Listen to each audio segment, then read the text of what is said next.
À la veille, Christophe, du sommet de l'OTAN, la question de l'adhésion de l'Ukraine à l'Alliance Atlantique divise les alliés. Elle n'est pas prête à en faire partie. Déclaration de Joe Biden sur la chaîne d'information CNN. Le président américain qui a déjà un pied en Europe depuis hier soir.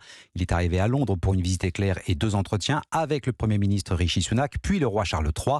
Une courte halte avant le sommet de l'OTAN à Vilnius. Pas sûr que le président Joe Biden change d'avis sur l'Ukraine entre-temps. L'aider militairement, oui. L'intégrer, non. Sébastien Le Belzic. Au-delà de l'aide militaire apportée à Kiev et notamment la livraison de bombes à fragmentation et de missiles américains à longue portée, Joe Biden devra valider le processus d'adhésion de l'Ukraine à l'OTAN. Le mois dernier, le président américain avait exclu tout traitement de faveur. Il n'avait pas non plus donné de calendrier. Mais à Vilnius cette semaine, il pourrait donner un nouvel élan à cette procédure.